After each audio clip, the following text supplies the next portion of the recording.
Hi, beautiful people. I hope that you're asleep right now, actually. I just want to do a quick stream now. And my question is, are ICE agents actually in danger or no? I'm not going to give too much commentary on this as the story is developing. It's a sensitive subject in nature, and everything I share is for educational and phrase purposes only, okay? Pray that my audio is going to be okay. Give me 1 second to hold on.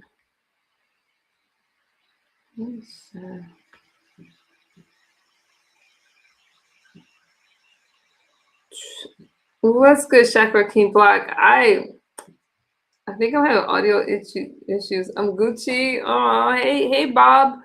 What do you think about what happened in Minnesota? We're gonna get into it right now, but I'm not gonna speak too much on it because it's a sensitive subject in nature. Chakra King Black. Good morning. All right, let me get into this video. So I can go to bed. Now I have to mute my microphone, so I have to communicate with you guys with my phone. Okay, so you can hear the video. Politrix, Chakra King. I'm addicted. I want to give you guys a little glimpse of what's going on. I hope you guys are doing well this morning.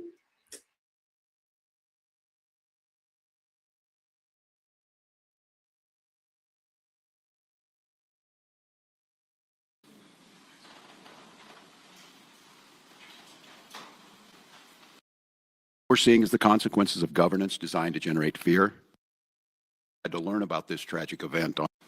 Good afternoon. Today I'm joined by Department of Public Safety Commissioner Bob Jacobson, Colonel Schaefer of the Minnesota National Guard, and Colonel Bogojevic of the Minnesota State Patrol. This morning we learned that an ICE officer shot and killed someone in Minneapolis. My deepest condolences to the family, to the loved ones who had to learn about this tragic event on national television. We've been warning for weeks that the Trump administration's dangerous, sensationalized operations are a threat to our public safety, that someone was going to get hurt. Just yesterday, I said exactly that. What we're seeing is the consequences of governance designed to generate fear, headlines, and conflict. It's governing by reality TV.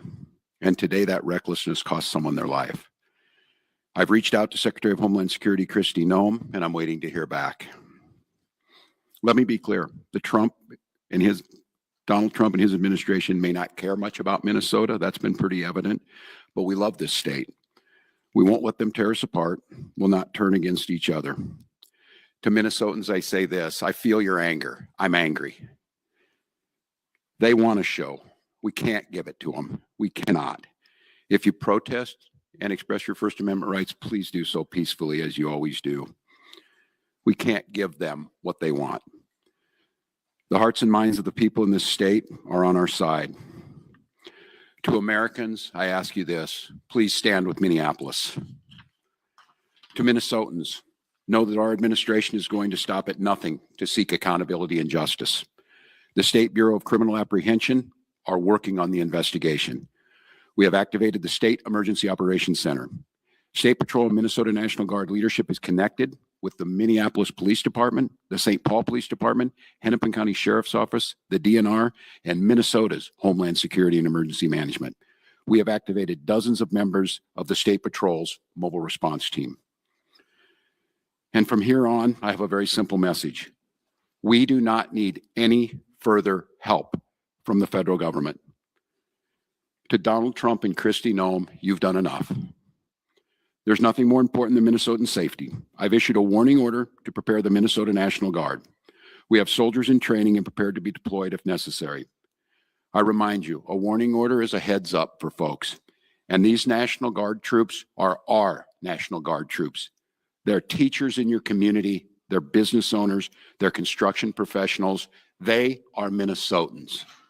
Minnesota will not allow our community to be used as a prop in a national political fight. We will not take the bait. We will continue to update you, Minnesota, as we get more information.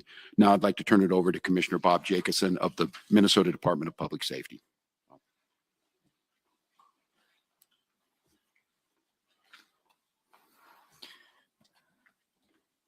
Thank you, Governor.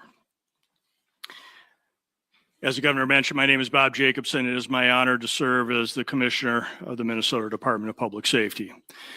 First of all, I want to acknowledge the reason that we are all here. The loss of life is not anything anyone would ever want. We fully expect that the community will want to peacefully demonstrate their anger or frustration. Minnesota residents and visitors have the right to peacefully demonstrate.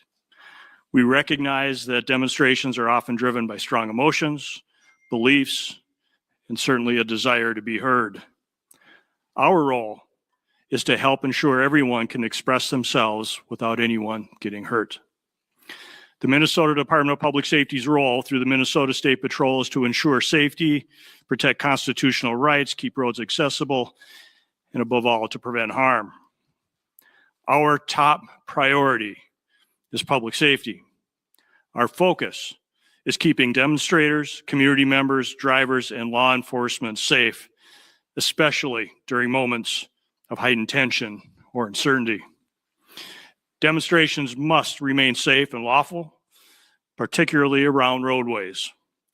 We will join with our partners to support safety while respecting the right to protest. With that in mind, I'd like to share a few safe and lawful ways to demonstrate. Minnesotans can safely and legally express their views in many ways, including getting together peacefully with others in public spaces, marching or walking, not on roadways, making your voice heard through chants, speeches, and displaying signs, being present in public areas where pedestrians are allowed, gathering in designated or permitted areas, and these actions will allow people to express themselves while protecting the safety of everyone involved. Unsafe or illegal actions could result in fines or arrests. Certain behaviors create serious hazards that threaten public safety, disrupt emergency services, or put people at risk. These actions could result in fines or arrest. Demonstrating on or entering a freeway on foot, walking on highways, throwing objects, starting or setting fires, damaging property or graffiti, using illegal fireworks, displaying or using illegal weapons, reckless or dangerous driving, especially near pedestrians, and certainly assaultive, aggressive, or riotous behavior toward anyone. We all want definitive answers to what happened today. Our Bureau of Criminal Apprehension is working in conjunction with the FBI to investigate this morning's shooting. As you know, we don't comment on active investigations, but also keep in mind that this is an investigation is also in its infancy. So any speculation about what had happened would be just that. And we will not engage in speculation. With that, I will turn it back over to the governor. Thank you. Thank you, Commissioner. We'd be glad to take any questions. When you say that you're the National Guard at the ready, would you do? Yeah, and I can let General Schaefer talk about this. It so happens it's a training weekend. We've got about 7,500 troops in training at our sites, training sites across the state. What it is, and in the National Guard, you give a warning order, which is a heads up of something could be coming.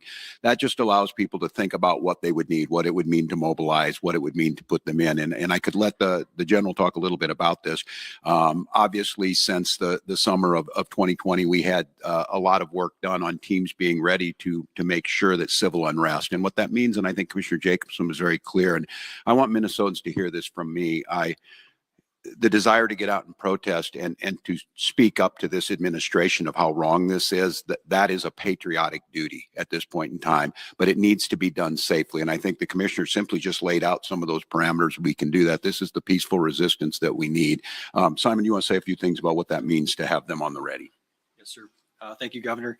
So for the military, Minnesota National Guard is comprised of 13,000 soldiers and airmen. We live all across and work throughout Minnesota.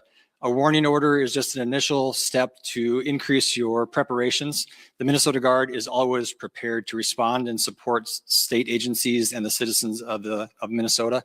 So what that means for us today is just some additional checks on equipment that is ready at all times.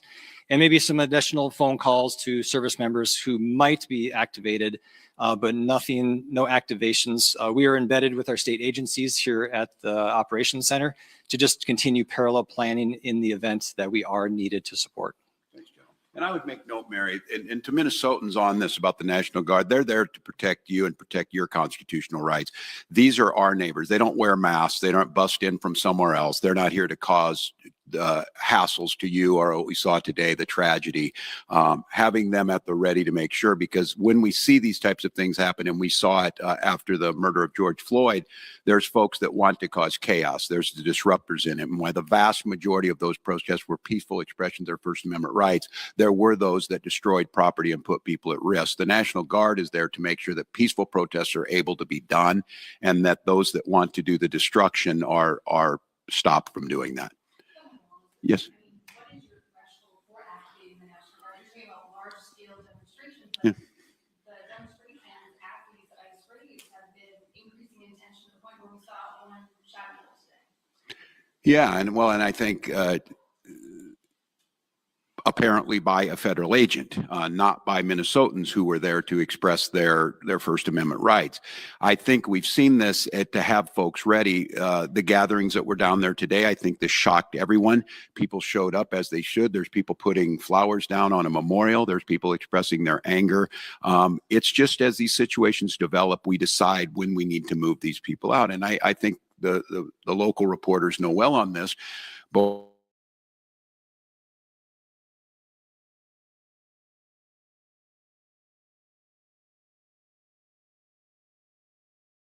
the upside of this is that we're very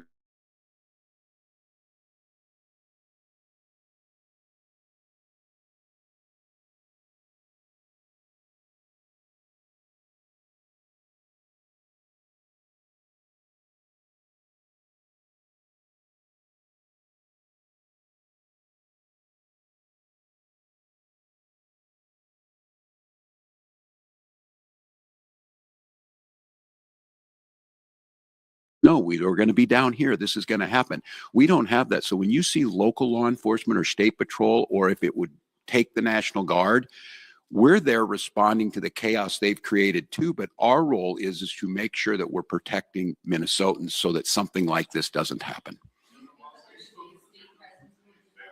I have not. The question was, have I spoken to the individual's family? No, we do not have a definitive ID on this individual. And I look, I'm going to note to all of you, I think it's really important, and the professionals do this, and they train me to do this. This is an open investigation. You need to be very careful about it. I know that many of you, myself included, have seen a very difficult video to watch, one where there's a family member watched their family member be shot and killed in front of them. It's beyond me that apparently from the federal government, from the Homeland Security Director herself, has already determined who this person was, what their motive was, and they hadn't even been taken out of the vehicle. We're not living in a normal world. And so, no, I have not. And I want to be very careful because I know how painful this is. I know how painful it is right now. I'm saying person and all that. This is a human being. This very well is an individual's child, a parent, and we don't know that yet. So no, I have not, but once we do, we will. So yes. Please.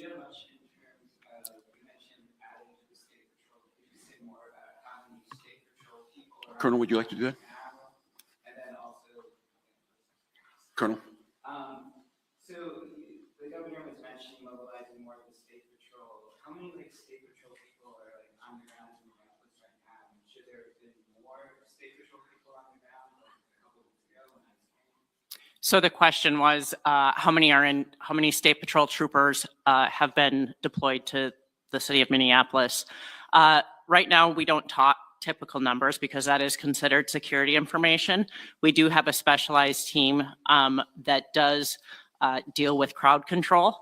And so they have been deployed, but again, they are from all over the state of Minnesota. So they will come in tiers to the state. And they had already been on the ground to some extent before today? No, it was in response to this event. One more. Sorry, just to clarify the intention of deploying National Guard, is there any chance that the National Guard will be deployed against federal agents? I'm sorry, what was The it? National Guard, has the National Guard ever been deployed against federal agents and Minnesotans, given the context of what happened earlier today? Well, I said this yesterday. We've never been at war with our federal government. I think in this case that the National Guard is their main mission. They have a dual mission. There's the federal mission when they're under Title 10 orders, and then they're under Title 32 orders. In this warning order, there's nothing officially been done yet. If I am to activate them as the Commander-in-Chief of the Minnesota National Guard, I will issue the executive order to the Minnesota National Guard, and then they will be put in state duty status. And as you've seen over the last few years, that could be flood prevention, that could be after a wind blowing storm up in the north, up in Bemidji, or it could be COVID or George Floyd response. In this case, again, it doesn't necessarily change the mission. They're there to protect Minnesotans. They're there to serve Minnesotans. I think the thing that is so challenging in the moment we're in is we don't see a desire to work with us on public safety. We hear a demonization of our state. We see people coming in who don't know our community. And we see this massive display for the TVs that we're trying to understand, how is this coordinated? And some of you watch the videos on there, total chaos. And look, I have very limited work in this is the training in the National Guard, but I've had a lot of training now to watch how our professionals operate. After this person was shot, federal agents milling around, touching the vehicle at a crime scene and things. I don't know what to tell you. And I don't quite know how to respond to the question other than my primary responsibility as governor is the protection of the people of Minnesota. And you can be assured, whether it's the State Patrol or whether it's the National Guard, their deployment is there to protect Minnesotans from whatever it is. If it's an act of nature, if it's a global pandemic, or in this case, if it is a rogue federal agent. I don't know at this time. And I want to be very careful.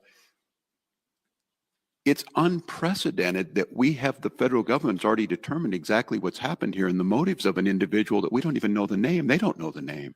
And that's very difficult. So, well, one more, Dana.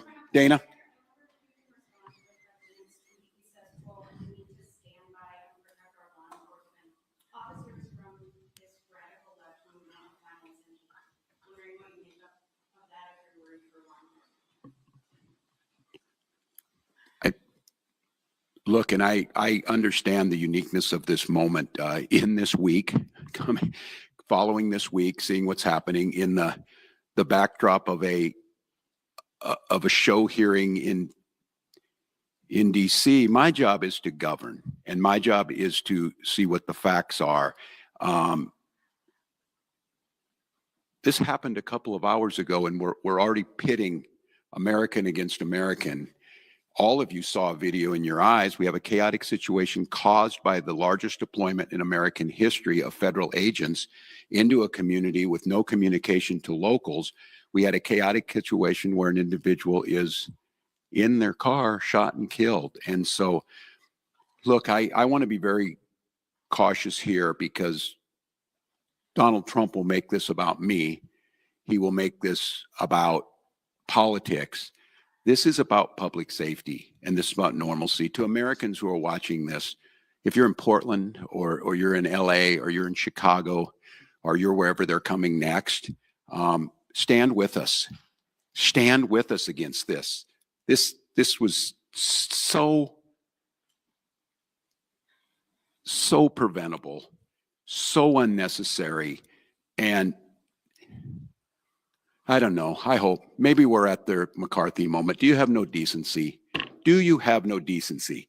We have someone dead in their car for no reason whatsoever. And I don't want to be right about this, but I said if they do this, they're going to create a chaotic situation where someone innocent's going to get killed. And they did it. And now we hear more political rhetoric. Enough is enough. And so to Minnesotans, don't take the bait. Do not take the bait. Do not allow them to deploy federal troops into here. Do not allow them to invoke the Insurrection Act. Do not allow them to declare martial law. Do not allow them to lie about the security and the decency of this state.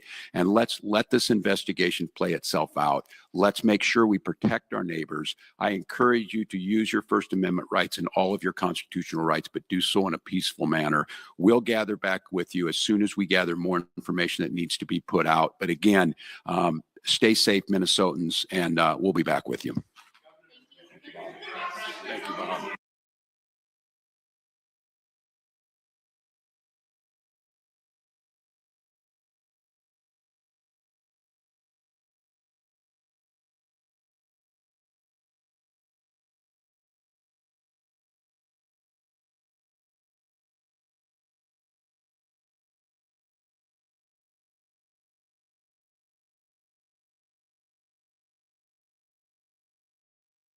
I'll bring the other one.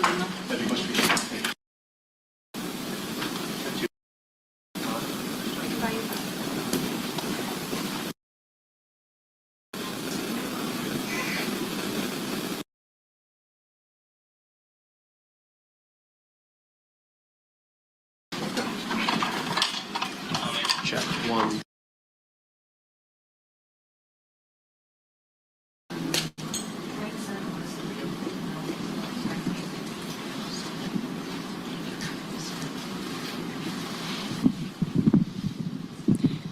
Good evening, everyone. Thank you for being here tonight. I want to start out by addressing the loss of life that we saw here in Minneapolis today.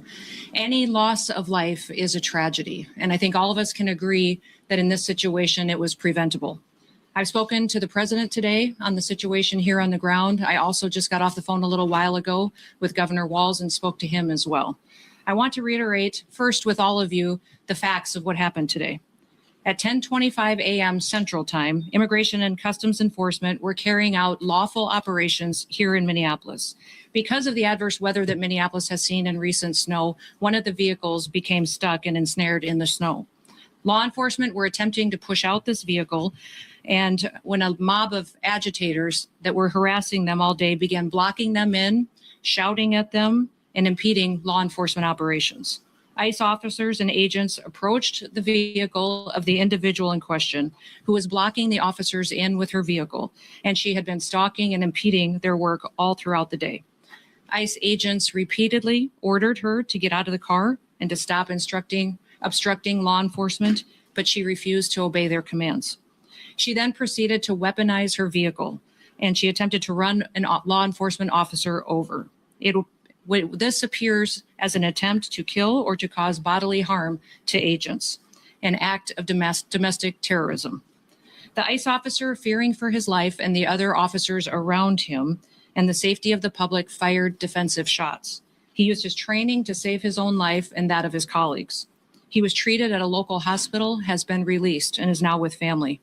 I encourage the American people at this point in time to pray for him, but also to pray for the deceased's family and her loved ones. Today alone in this country, there have been 4 different domestic terrorist attacks on federal officers by the ramming of vehicles. 3 of them happened here in Minneapolis. We've seen over 100 of these vehicle rammings happen in just recent weeks, and this must stop. ICE alone is facing a 1,300% increase in assaults against them and an 8,000% increase in death threats against all of them. In fact, the very same officer who was attacked today had previously been dragged by an anti-ICE rioter who had rammed him with a car and drug him back in June. He sustained injuries at that time as well. And let me remind you why we're all here in this city today and why we've been here. In communities across this country and here in Minneapolis, we're just enforcing the laws that we have in this country. For years under President Biden, tens of millions of dangerous criminal illegal aliens, terrorists, and suspected terrorists were allowed to invade our country over our southern border. They were allowed to steal, to defraud, and to perpetuate violence against American citizens. Regardless of who your mayor or who your governor is, President Trump promised every single American that he would make America safe again. He promised every single American that he would work to protect them from dangerous criminals. Since Governor Walz has been in charge of Minnesota, we have seen homicides go up by over 50%. That's also during Mayor Fry's tenure as well. Since President Trump took office, Governor Walz has released over 470 violent criminals back onto the streets here in Minneapolis. He has another 680 of them still within his jurisdiction that he could give to us today to face the consequences for their crimes. Because Governor Walz and Mayor Fry refuse to protect Minnesotans and instead they protect these criminals, that's why we are here. And we didn't just show up yesterday, we've always been here. But we're surging operations because of the dangerous situation we see in this country and because we're no longer going to allow illegal criminals to damage and harm, to kill, to sexually abuse, to proliferate drugs, and to steal American taxpayers' dollars. This state has faced unprecedented immigration fraud. It's seen unprecedented benefit fraud.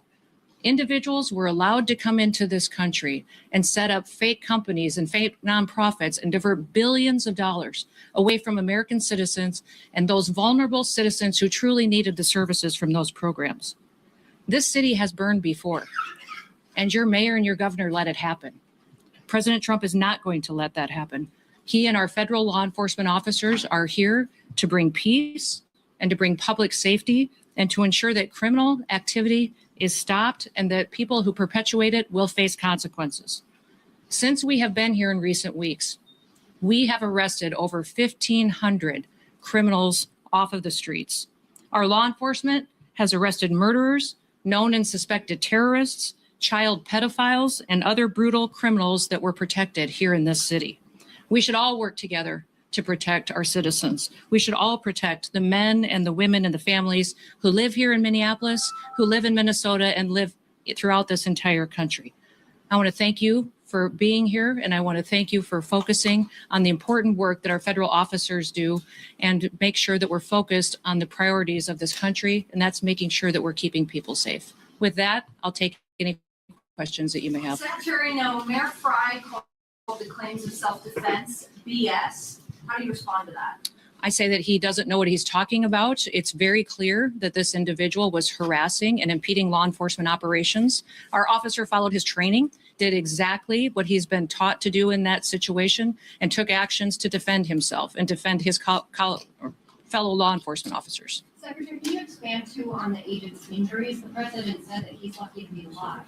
The officer was hit by the vehicle. She hit him. He went to the hospital. A doctor did treat him. He has been released, but he's going to spend some time with his family. Can you clarify whether he was looking for active gunshots in the fire? I can't, but the FBI will continue the investigation and release more facts when it's appropriate. Secretary, now has the agent been relieved of his duty, or can you give us any other insight? No, we're following the standard protocol procedures we do in situations like this. When there's an officer-involved shooting, we make sure that we get the facts and that we are getting the statements from everybody involved and make sure that investigators are handling the decisions. Secretary, now have ICE operations paused because of what happened today? No, we're still out on the streets doing our work to get dangerous criminals off of the streets of Minneapolis. Can you give us any insight into your conversation with the governor? You know, Tim and I have known each other for years. We served in Congress together. We both ran for governor the same year and have served as governor at the same times. So we were colleagues and we discussed what happened here today. We have two very different viewpoints of it. I talked specifically about the fact that we have laws, they need to be enforced.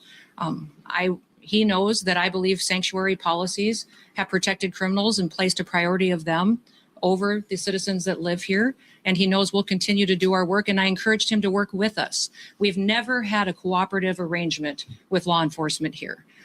Whenever we've done investigations, whenever we've done police work, when we've been doing what we can to bring people to justice for the crimes that they commit, we haven't had the cooperation of the state of Minnesota or the city police here under the mayor's direction. If you talk to any of these federal law enforcement officers, they'll say that when they call for backup in a situation, that it's hit and miss.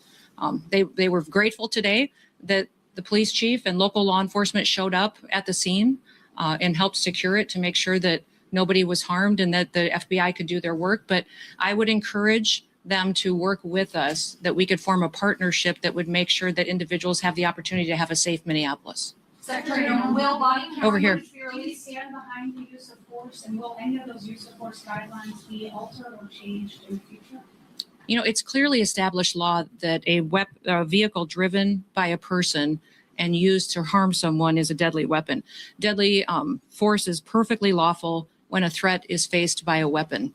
So I do believe that this officer used his training in this situation, and we'll let the FBI continue the investigation to get it resolved. So just to be clear, the shooting happened before or after the vehicle hit the officer? I know you keep asking that, but that doesn't mean that the FBI is going to give you an answer today. There will be an investigation. We want to make sure that it's factual. What I would ask is that as we go forward from here today, that we all remember that our job is to have peaceful discussions. I'd encourage our local law enforcement and state law enforcement to work with us. We are going to continue to operate here in Minneapolis and in the state of Minnesota to make sure we're going after dangerous criminals. One of the key focuses that we've had here is a focus on individuals who are sexual predators and are involved in child exploitation. When I was just here yesterday, we arrested individuals who were charged with criminal assault and sexual assault and people that exploited children. Why would you want to keep them on your streets? President Trump has promised to go after the worst of the worst, and that's exactly what we're doing in Minneapolis. By not working with us, Governor Walz and Mayor Frey are putting those criminals and prioritizing them over our children and our grandchildren. Governor Wolf said that he is not going to give any heads up when there is. And that's simply not true. He said that to me on the phone too. So I'll get him the documentation that he needs so that he knows that we would love to coordinate with him.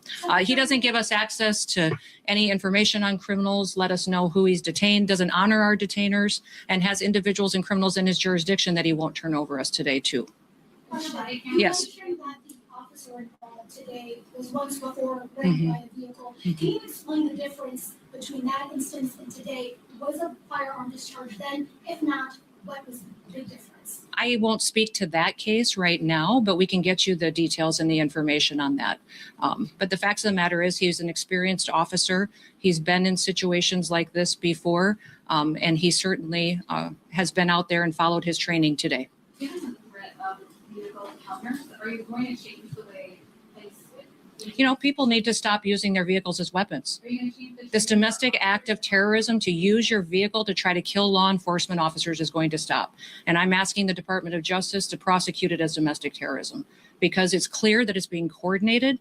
People are being trained and told how to use their vehicles to impede law enforcement operations and then to run over anybody who gets in their way while they go out there and try to disrupt peace and public safety. And Americans deserve better. So can you say why they were investing in National Guard? Why the National That hasn't been a part of the discussion. I know Governor Walz mentioned some of that earlier in his press conference, but we know we've got law enforcement officers here that will continue to work, and we're hopeful that the public recognizes that the work that we do every day makes America safe again. Can you get With that, into the operation that was happening at 34th and Portland? we had law enforcement officers that were out there doing an enforcement action, and a vehicle got stuck in the snow, and so they had called for other people to come and help them get that vehicle out. Those officers were trying to free the vehicle when the harassment started, when the protesters were out there impeding their vehicles and preventing them from leaving the scene. Was it at a particular home or business in that intersection? I won't speak to that. Can you speak to the crime that person maybe committed that you were going after? And you mentioned sexual crime. Okay. Will body camera footage be released? I will let the FBI decide. Were they on target today when they were in that neighborhood? They were returning back to headquarters, I believe, to start a new operation, had just completed one. Well, thank you. What's that?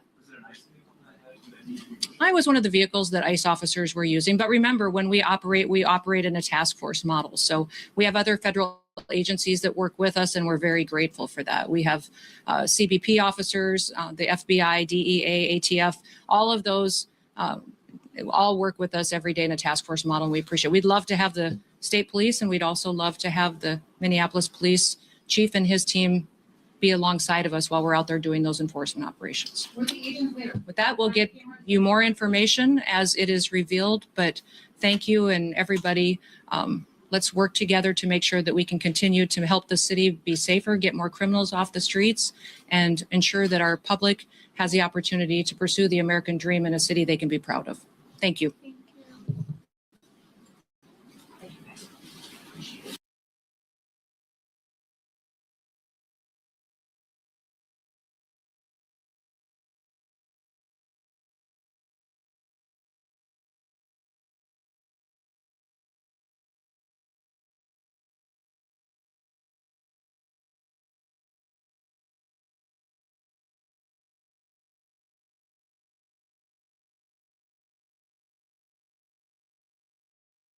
Mr. Holman, thank you for doing this. Thank you for doing it because it's a busy day. It's also a sad day. We had an incident in Minneapolis. According to the Department of Homeland Security, a woman attempted to weaponize her vehicle. That's a quote, ram an agent, run over an agent. The department's called it an act of domestic terrorism. Open fire, that woman is dead this evening. Many Americans are watching videos of this incident online, and they're seeing something different than what the department is describing. I'd like to show you one of those videos so you can talk directly to Americans tonight about what they're seeing. Just tell me what you see when you see this.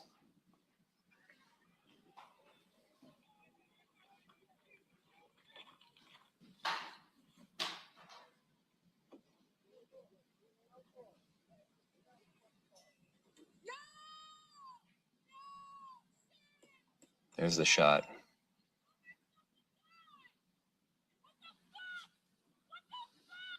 The vehicle veers off, hits a pole or a barrier of some sort, and the woman's dead. When you see that, some Americans respond with, this was not justified, this was not necessary. Tell them, this is really about them. What do you see when you see this video? Well, look, I just got off airplane. There's 100 different videos out there, and there may be body cam video. I'm not going to comment on that. This is an ongoing investigation, but I think it's reckless what I'm seeing on social media. I've seen at least 7 or 8 members of Congress make the comment that ICE just murdered somebody. Murdered, right? Now, I said back in March, and I'm on numerous programs, when the rhetoric started escalating back in late March, I said, if this rhetoric continues, there will be bloodshed. I've seen this movie before. I've done this for over 40 years. And sadly, I was right. There has been bloodshed. There's been attacks on ICE officers, there have been people killed, even our detainees were killed here in Dallas. Yeah. The investigation's ongoing. There's a lot of video, a lot of evidence hasn't been seen yet. I'm not a forensics expert, and neither are the people and members of Congress commenting on this. They all just hold their judgment. Take a deep breath, hold their judgment. Because I think the comments about murder is going to incite what? More violence, more threats, and hopefully not more bloodshed. And I want to get into that. I want to get into the increase in violence and threats against ICE officers, but I also want to linger for a moment on this incident because it's a really important one. I think the city of Minneapolis is on edge. I think the country is on edge right now. You say the investigation is ongoing. The investigation just started. Just started. You say you can't comment on the video, which many Americans are seeing and reacting to. I'm not going to make a judgment call on one video when there's 100 videos out there. I wasn't on the scene. I'm not an officer that may have body cam video. It'd be unprofessional to comment on what I think happened in that situation. Let the investigation play out and hold people accountable based on the investigation. I think many members of the public are calling for the same thing. And so they're confused. Maybe you can help me understand how the Department of Homeland Security could conclude so swiftly that this is a, quote, act of domestic terrorism, that this woman, quote, weaponized her vehicle. By the very same standard you described, this investigation is just getting started. That's the question for Homeland Security. I'm the border czar. Well, I can tell you what I've seen on my airplane ride here, looking at numerous videos, seeing numerous social media posts, statements from Homeland Security, statements from Secretary Noem. I'll leave it at that. But as a law enforcement officer, what good is it to do right now to me prejudge the facts of what happened today without giving law enforcement professionals, whether it's the FBI or the local police there, give them time to look at all the videos, talk to all the witnesses, talk to the officers, and make an educated decision on what occurred today. That's what needs to happen. I've been a cop since 1984. That is the process we must go through. the reason I ask you about actions in the interior of the country, even though your title is border czar, is when you were announced, in that announcement, Donald Trump said you would be responsible for all deportations of illegal aliens. So that's the mission there in Minneapolis, That's right? one of my missions, yes. Yeah. So this is an incident under your purview. A tragedy happened today.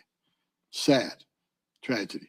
You know, every night when I go to bed, and I've said this 100 times on other interviews, I pray for the safety of the men and women of ICE and Border Patrol. I also pray that nobody dies, including the people we're looking for. And I now, don't want to see anybody die. and now 5 people have died in incidents, 4 immigrants, and now a woman who we don't know what she was doing. Perhaps she was intending harm. Perhaps she was a protester. We don't know. Well, Do let's not forget, ICE agents been shot at too. Yes. ICE agents been injured. Throughout assaults against ICE agents over 1,300%. I mean, this, and I will say it again. I've said it 1,000 times. I blame a lot of this on the hateful rhetoric of mayors and governors and some in Congress who, they want to compare ICE to the Nazis and to racists and the Gestapo. ICE is enforcing laws they enacted.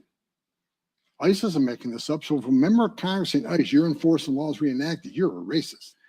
They wrote the law. In the spirit of fairness now, I mean, there are people who are angry at ICE because they hear from this administration, members of it, Stephen Miller, sometimes the president himself, what they consider to be racist, inflammatory language against immigrants, against migrants, both illegal and not. Is there not a double standard here?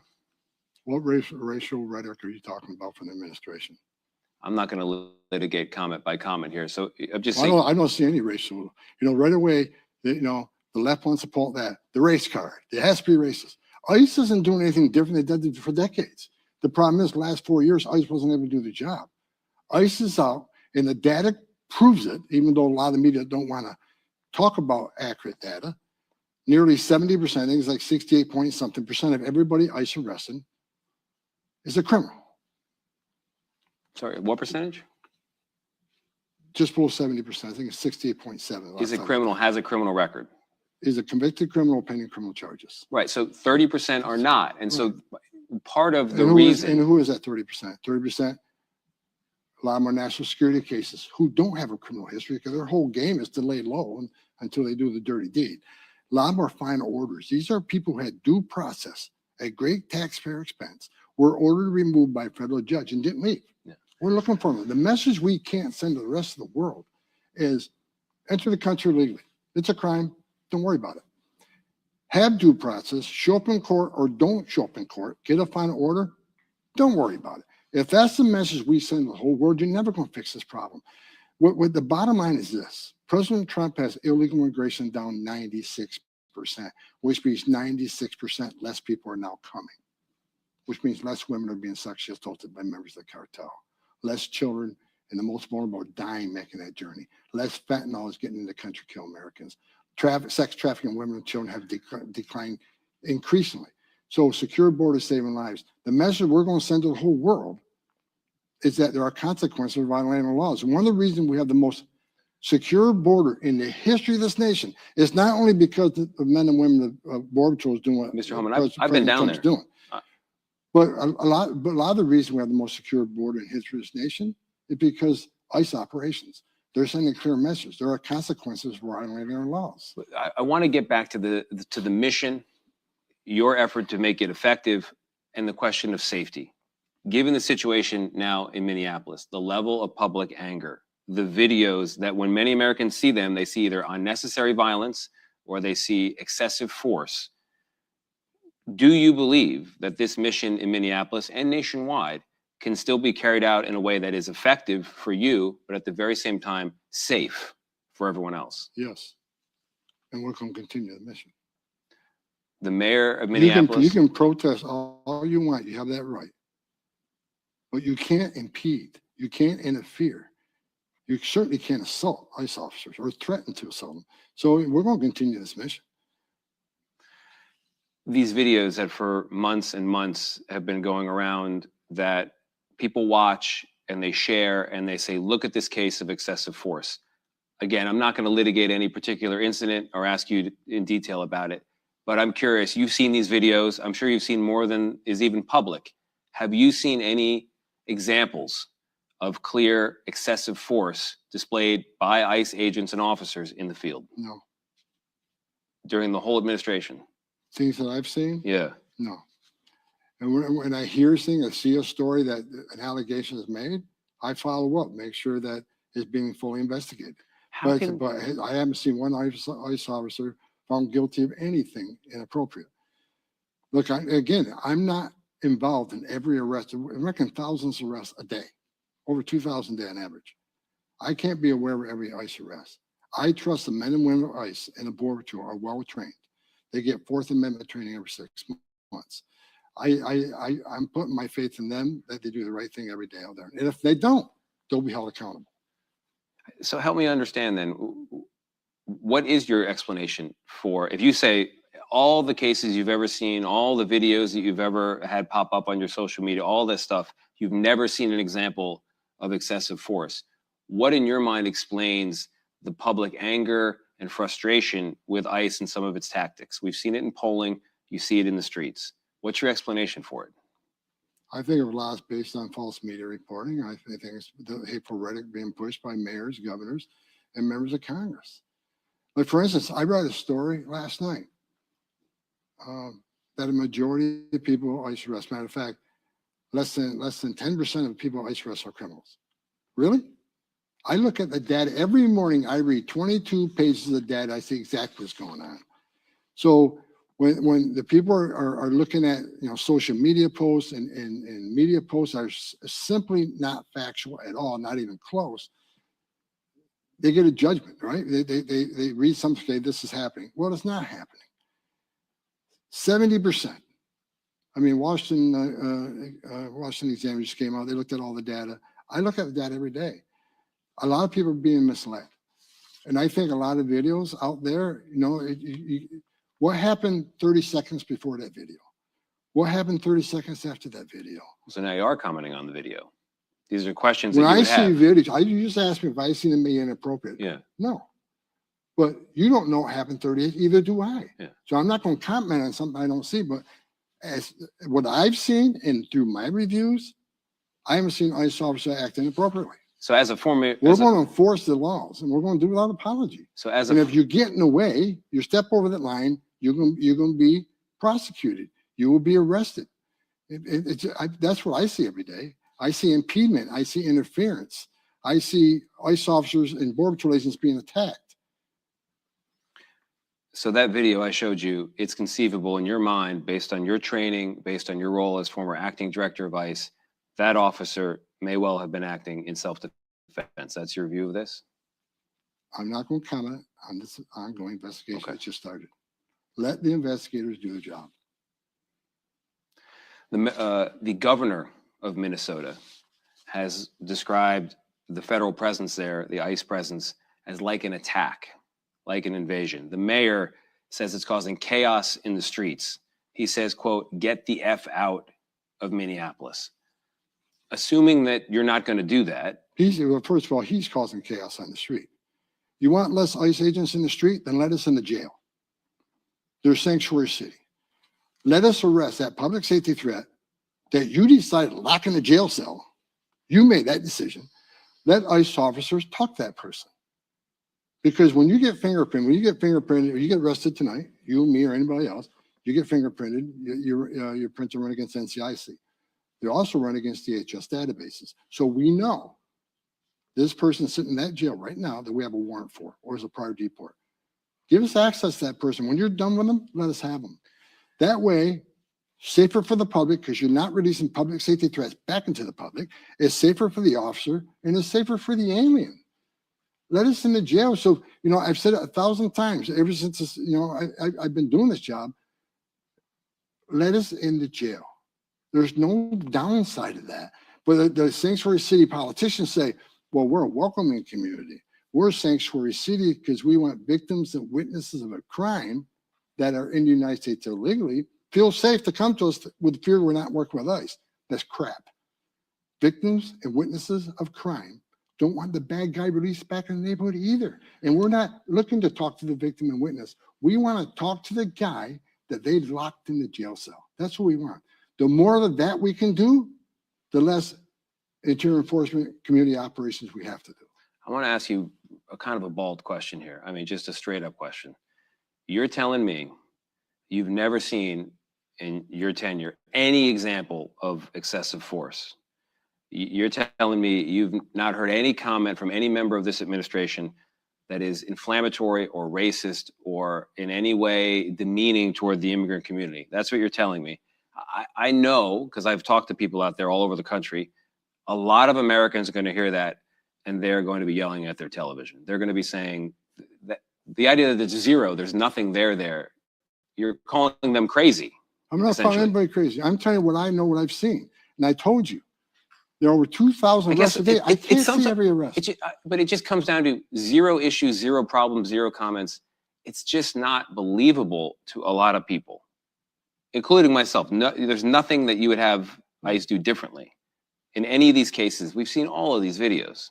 Nothing. I have not seen ICE act outside of policy. And if they are acting outside of policy, I'm not aware of it, there'll be an investigation, they'll be held accountable. I want to ask a bigger picture question. There's a quote from Donald Trump that's a few months old. It was to the Wall Street Journal, and I've never forgotten it. I have it down here. I'm just going to read it to you, and I want your reaction. He's talking about mass deportations. He ran on it. He was elected on it. It was a popular policy. He might have decided the election. He then goes on to say, we have a lot of good people in this country, and we have to do something about it. I'd like to see if we can do it. He's referring to the mass deportation. And he goes on, there are some human questions that get in the way of being perfect. In other words, some human questions that get in the way of getting rid of everybody who's here illegally. We have to have a heart too. Where's the heart in this? Where's the heart in this? Where's the heart? In the last year of ICE is operations. doing everything they can to enforce the laws enacted by Congress. I just said the vast majority of everybody arrested in our public safety tests will make this country safe. I want people to remember this. ICE agents, border patrons, are mothers and fathers too. They don't hang their heart on a hook every day they come to work. They got a tough job. Immigration enforcement has always been controversial. Always has been since I started in 1984. Yeah. It's a hard job. And look, enforcing immigration law sometimes is, and just being a cop sometimes, I've seen some terrible things in my career. I've seen some very sad things. Enforced law sometimes is sad. But because of the actions of President Trump, thousands of lives are being saved every month. 96% less people are coming because they know there's consequences now, which means vulnerable people, the most vulnerable people in the world, aren't given the criminal cartels with life savings to make that dangerous journey. Sex trafficking has plummeted. People want to talk about where the heart is. The Trump administration has already found over 129,000 children that the last administration lost track of and wasn't even looking for. And we're not going to stop till we find every one of these 300,000 missing children. Not every one of these children were in danger when we found them. Some were safe hiding out with family, but many were in sex trafficking, being sold into sex slavery.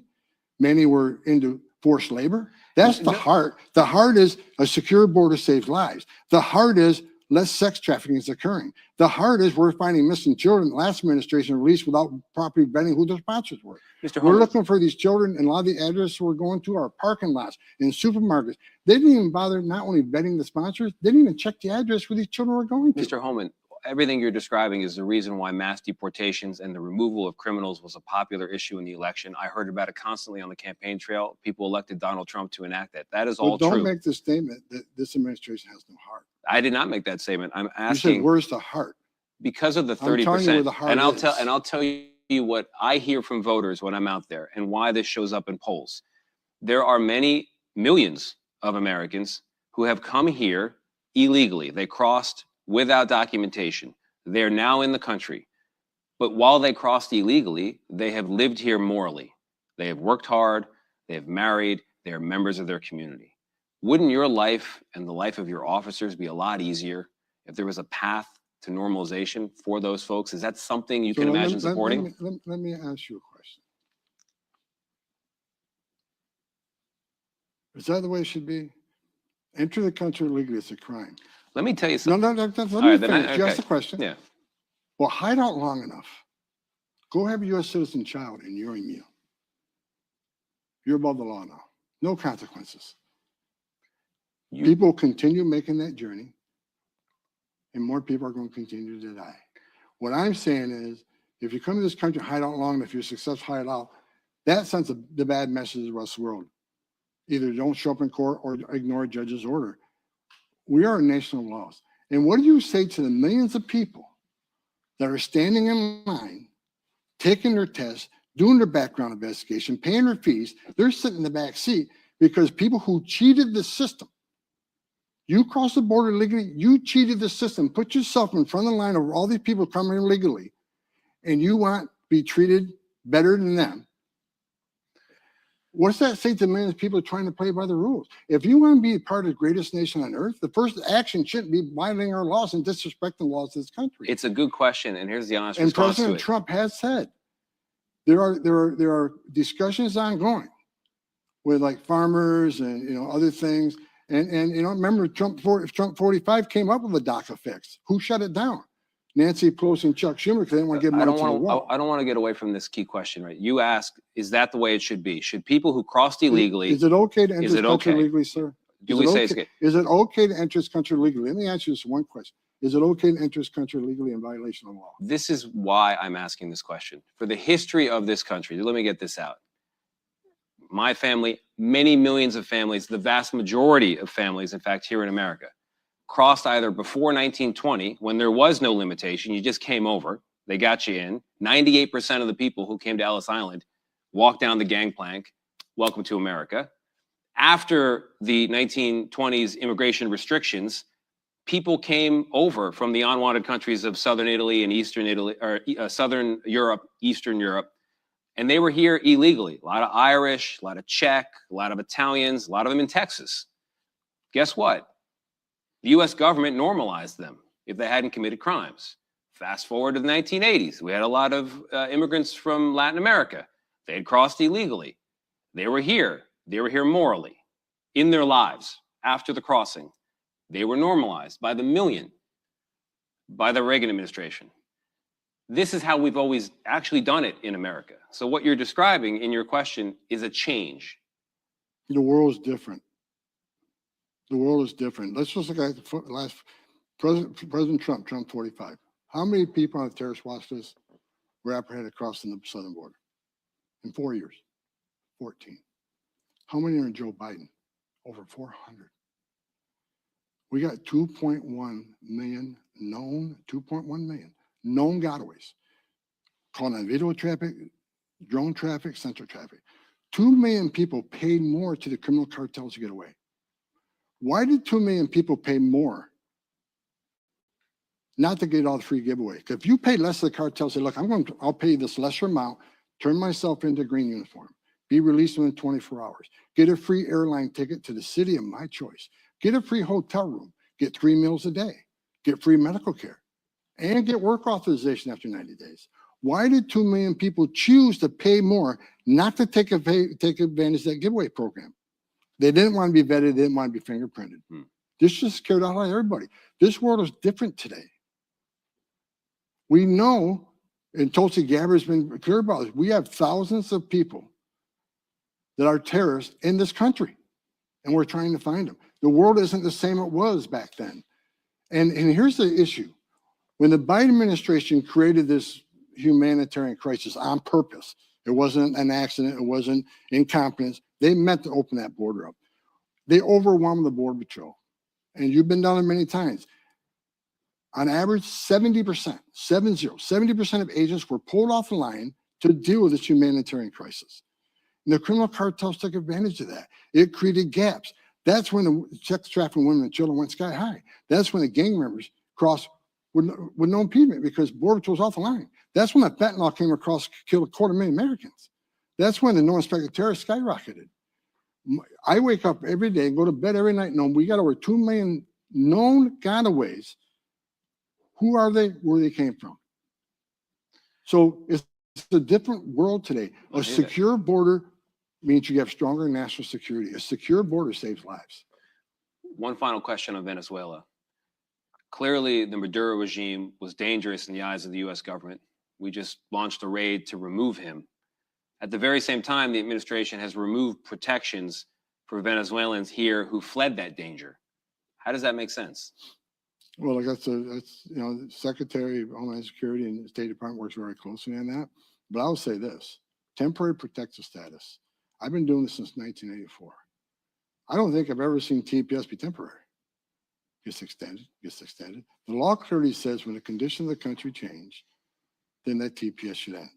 So that's in litigation right now, so I'm not going to comment on ongoing litigation, but we look back over all the TPS programs in the last 40 years, and look how many were actually temporary. Yeah, that's true. Well, Mr. Homan, I appreciate you being so open and honest in all this. I appreciate the chance to sit down. Thank Talk to you. All right. Thank you.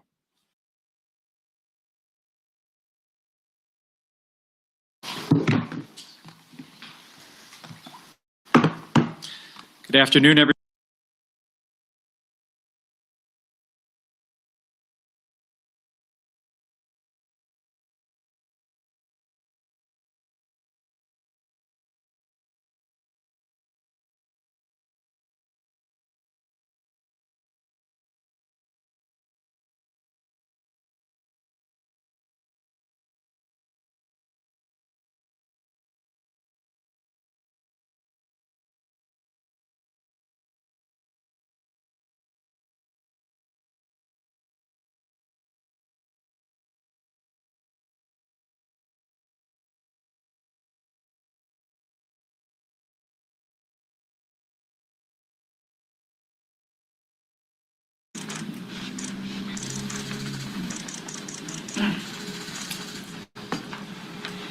There's a lot of information that is swirling around right now, and we collectively are going to do everything possible to get to the bottom of this, to get justice, and to make sure that there is an investigation that is conducted in full. But what we do know is that a 37-year-old woman is dead and that she was shot by ICE.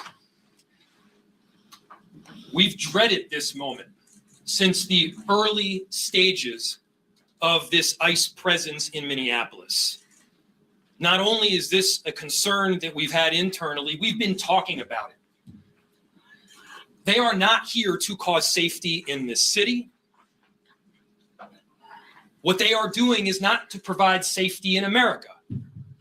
What they are doing is causing chaos and distrust. They're ripping families apart. They're sowing chaos on our streets, and in this case, quite literally killing people. So they are already trying to spin this as an action of self-defense. Having seen the video of myself, I want to tell everybody directly, that is bullshit. This was an agent recklessly using power that resulted in somebody dying, getting killed. As soon as it happened and we learned of the incident, we had several priorities. The first, of course, was to get the victim to the hospital and to get care as soon as possible. To the family, I'm so deeply sorry. There's nothing that I can say right now that's going to make you or your relatives, friends of the victim feel any better. There were, I believe, 2 Minneapolis police officers that responded and were in the ambulance on the way to the hospital. The second was to get ICE off of the scene. There were dozens, if not hundreds, of ICE and federal officers that were there at the time. Having them there was only causing more chaos. Having them there was only making a difficult situation even more problematic, and one that, yes, they created themselves. There's little I can say, again, that'll make this situation better, but I do have a message for our community, for our city, and I have a message for ICE. To ICE, get the fuck out of Minneapolis. We do not want you here. Your stated reason for being in this city is to create some kind of safety, and you are doing exactly the opposite. People are being hurt. Families are being ripped apart. long-term Minneapolis residents that have contributed so greatly to our city, to our culture, to our economy are being terrorized, and now somebody is dead. That's on you. And it's also on you to leave. It's on you to make sure that further damage, further loss of life and injury is not done. We're going to be working towards justice as quickly as we possibly can right now. And justice is what we've all got to get. Next, a message to our community. Look, we all know that the agenda of this Trump administration is to create chaos. Let us respond right now with our best versions of self. This is a moment where all of us in Minneapolis and beyond, we can rise to the occasion. We can show them who we are. We can show them the kind of courage, bravery, love, and compassion that makes Minneapolis, Minneapolis, and that makes America, America. We are better than a bunch of ICE agents being deployed to cities around the country and ripping apart families and communities. We're better than that. And so we are going to meet that hate with love. We are going to meet that despair with hope. We are going to meet that injustice with constitutional justice ourselves. And we're going to make sure that in this very difficult moment, we do not take the bait that these ICE agents are trying to create and that the federal government, to be clear, wants. They want us to respond in a way that creates a military occupation in our city. They want an excuse to come in and show the kind of force that will create more chaos and more despair. Let's not let them. Let's rise to this occasion. Let's show them something far more beautiful than the kind of division that they're trying to stoke. Let's show them unity of purpose, of love, and the courage of our conviction. Our conviction, to be clear, is rock solid, and it is for our neighbors, all of our neighbors. It's for people who have lived here for 80 years. It is for new immigrants who have made this city a better place. That's the kind of love that we're going to show up with right now. If you're angry, I get it. I am too. If you're feeling that kind of despair, it's understandable.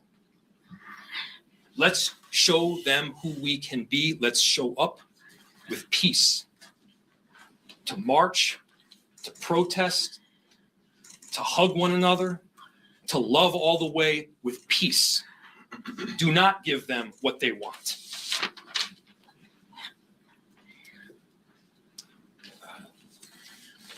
Finally, we've got a lot of work that needs to happen right now to make sure that first, of course, the scene was secured as much as possible, that we were able to get the victim, now deceased, to the hospital. We've got a lot of work to do in the coming days.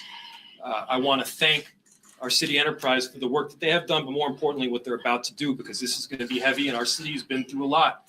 We also know that we're prepared to do right for people. Among them is our chief of police. I'll invite him up. My name is Brian O'Hara, B-R-I-A-N, O''H-A-R-A. I am the Minneapolis Police Chief. This morning, Minneapolis police officers received a report of federal law enforcement being involved in a deadly force incident, meaning shots had been fired. Minneapolis police officers responded to the scene. We arrived and found a woman with a gunshot wound to the head. Life-saving measures were performed at the scene, including CPR. The woman was transported to Hennepin County Medical Center, where she has since been pronounced deceased. The preliminary information that this woman was in her vehicle and was blocking the roadway on Portland Avenue, midway between 33rd Street and 34th Street in the city. At some point, a federal law enforcement officer approached her on foot and the vehicle began to drive off. At least 2 shots were fired. The vehicle then crashed on the side of the roadway. Minneapolis police officers secured the crime scene and assisted in trying to preserve the evidence that is there. We have since turned over the scene both to the Federal Bureau of Investigation as well as the Minnesota Bureau of Criminal Apprehension, which will be conducting an investigation into this use of deadly force. I want to thank the mayor, city council president, other members of the city council, state legislators that were on the scene.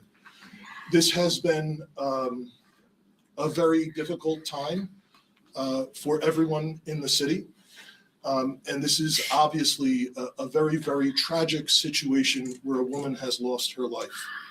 That being said, in addition to this tragedy, which unfortunately we did predict, we were seriously concerned about further escalation from the scene. I want to thank the elected officials that came themselves to help us prevent that from happening, as well as the individuals on that scene that remained peaceful and that abided by law enforcement instructions so that we could preserve that scene and ensure that a full and transparent investigation can take place. That being said, I just echo the mayor's comments that we ask that the community continue to call for peace. We understand people are going to be upset about what happened, and people are going to want to exercise their First Amendment rights. But please do so safely and lawfully to ensure that we do not have any further tragedy in this city or destruction. Thank you. Chief, thank you, Sheriff, thank you, council members. I'll open it to questions. Any idea on the identity of the ICE officer who fired him? I don't have that information, no. The question was, is there an identity of the ICE officer that fired? I do not have that. Mayor Farber, during the ICE officer stopped a position from helping the lady who was shot. Is that true? We've seen videos all over social media that someone tried to help this lady and they were pointed guns at and told to get away. Do you know about that at all? So the question was, there's information out there that people tried to help the woman that was shot and ICE officers that pointed guns at them and told them to leave. I do not have that information. I myself saw a video of the shots being fired as the car was driving away. What I can tell you is the narrative that this was just done in self-defense is a garbage narrative. That is not true. It has no truth. And it needs to be stated very clearly since we have already seen a video of it. I do not know as to what you're talking So about. Mayor, she wasn't driving the car toward him, using her vehicle as a weapon. That does not appear to be the case at all.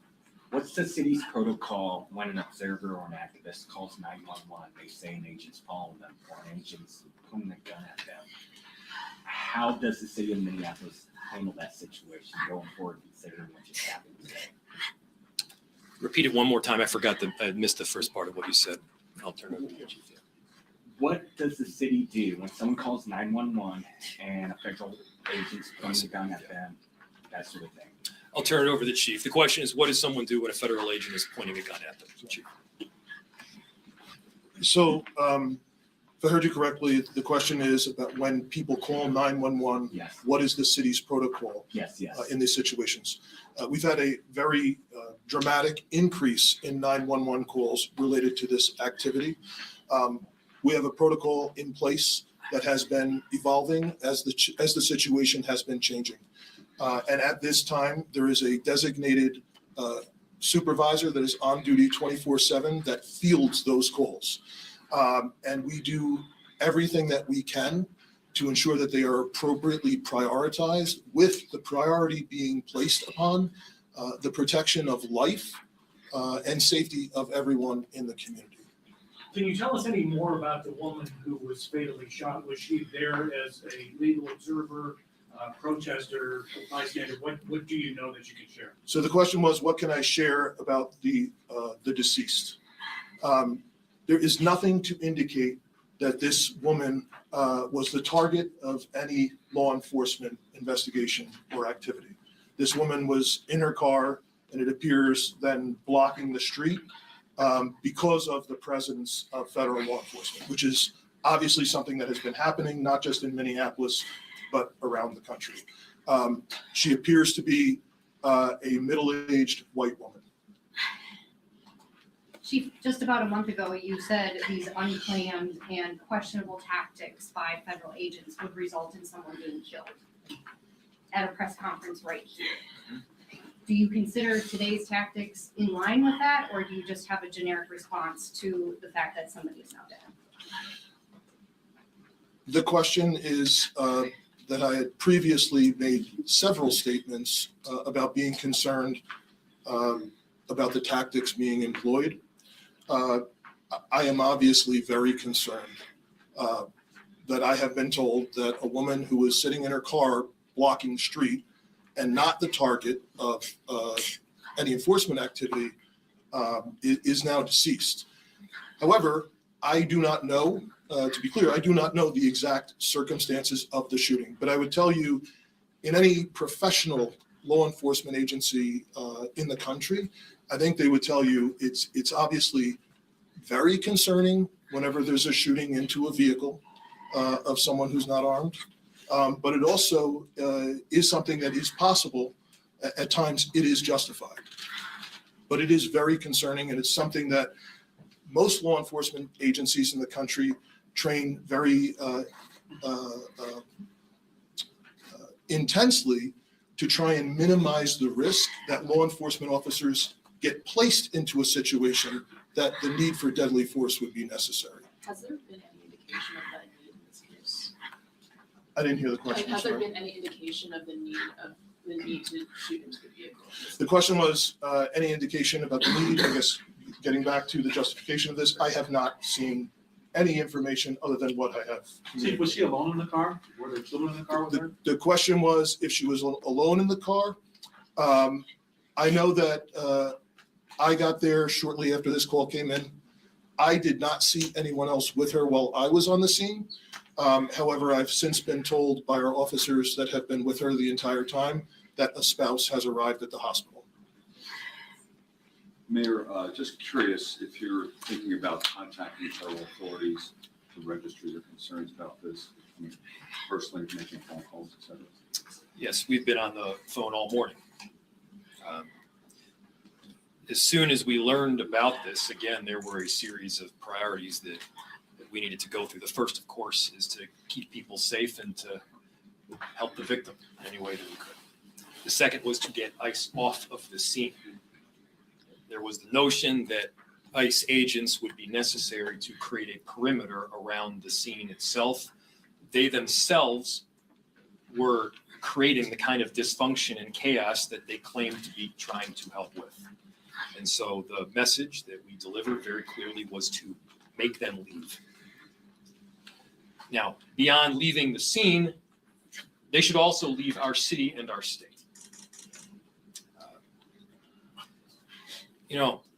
We do work, our chief does work, our sheriff does work every single day to keep people safe in our city and in our state. And crime is dramatically down. Crime is down. It continues to trend down. They are doing the hard work of investigating, of arresting perpetrators of violent crime. What this federal administration is doing right now is not about creating safety. Do not let them tell you that what they are doing is about creating safety. It is not. It is having the opposite impact. We need to be clear-eyed about the work that is moving forward, and they need to leave Minneapolis. We have time for one or two more questions. Mayor, you may know this with your legal background. If this shooting is found to not be justified, does the city have any legal, or the state rather, have any legal recourse to bring charges against this ICE agent, given that this person is a federal agent, if the feds don't? So obviously, and I have to always lead with this caveat because it is true, an investigation still does need to be conducted. I had my perception of what took place based on the vehicle and the vehicle's positioning. It does not appear that the individual is trying to ram anybody.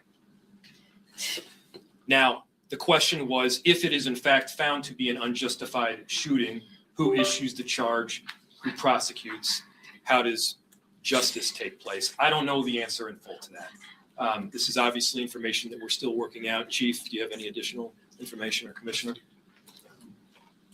The only thing I would add to the mayor's statement is that the crime scene was held by the Minneapolis Police Department, and the investigation is now being led jointly by the Federal Bureau of Investigation, as well as the Minnesota Bureau of Criminal Apprehension. And the purpose of their involvement would be to investigate whether any state laws within the state of Minnesota have been violated. One more Can I question. just add something to that too? Oh, sorry, sir. What's very important is that for our communities, that we do have some kind of part in this investigation. It needs to be done on a local level. With all due respect to the federal level, we do need to make sure that our local agencies are involved. Most certainly, the BCA is very well capable of working with our federal partners in doing so.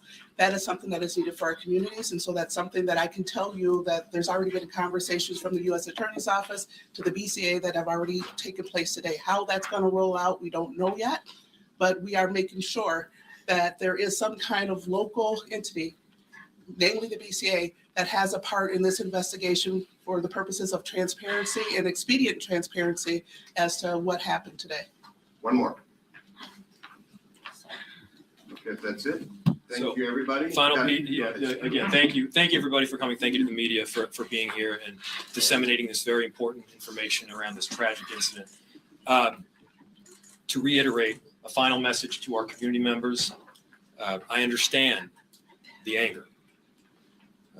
Let's unite around hope and love and peace and getting justice. That's what we need to be doing right now. I appreciate the service from everybody up here, as well as the 435,000 people that call Minneapolis home. Thank you. Got some housekeeping for you in just a moment after everyone leaves.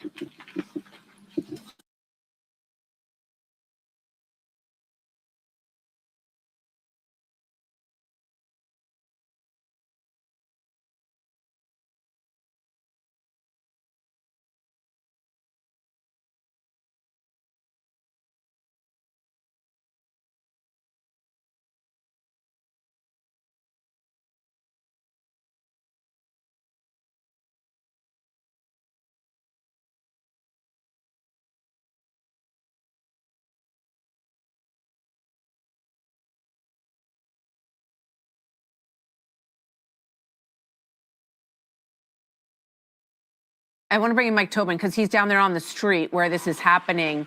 Mike, give us a sense of what's happening right now. Well, it seems to be what happened is that the law enforcement decided to pull out. And I've seen that before with different riots or protest situations where they decide to take the law enforcement out and remove the line, remove the idea that these people have something to protest against. So as the law enforcement pulled out, the crowd of people came north in this direction. They were throwing a lot of objects. I don't know if you saw it in the video out there.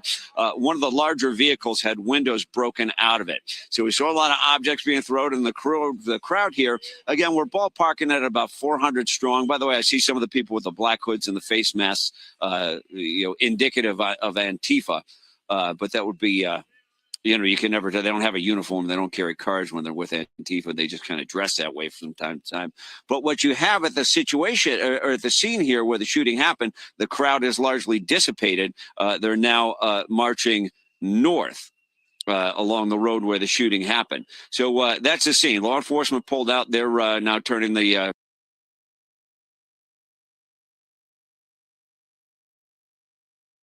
standing protest into a march. Martha. Well, thank you very much. Mike Tobin's on the scene. Hey, Sean Hannity here. Hey, click here to subscribe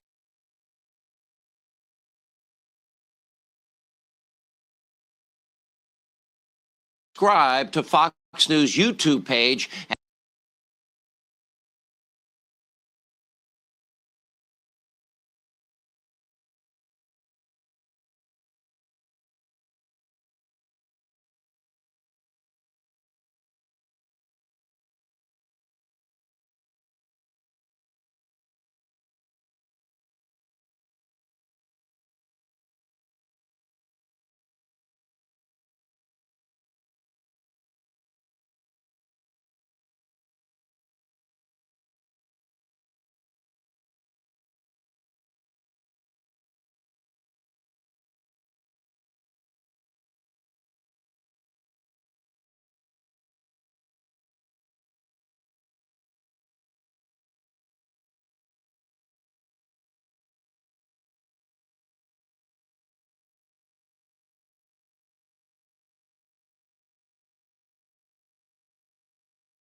Okay, this is, they're approaching, Yeah, okay. this is ICE agents just pulling up here.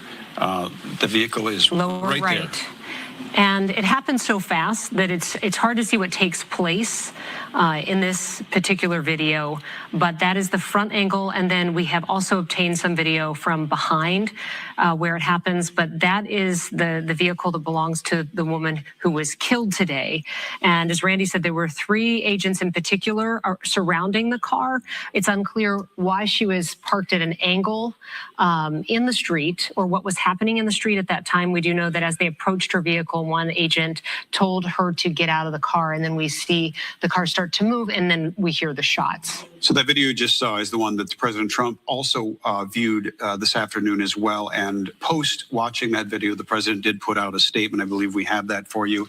And it reads like this: I have just viewed the clip of the event which took place in Minneapolis, Minnesota. It is a horrible thing to watch. The woman screaming was obviously a professional agitator, and the woman driving the car was very disorderly, obstructing and resisting, who then violently, willfully, and viciously ran over the ICE officer who seems to have shot her in self-defense. We will say from our observations, the officer does not appear to have been on the pavement. He was in front of that bumper at the time, but we never saw from any of our angles him hit the pavement. He goes on to say, is there more of the president's statement, or is this the full context? He goes on to say they are just trying to do a job of making America safe. We need to stand by and protect our law enforcement officers from this, and these are his words, radical left movement of violence and hate. Again, that was President Trump's evaluation as he watched the video earlier. And then we have the clip of the perspective from behind the vehicle as well that we want to show you. So you've seen the perspective from the front, and now we're going to show you the perspective from behind, from somebody who had a cell phone out at the scene when all of this.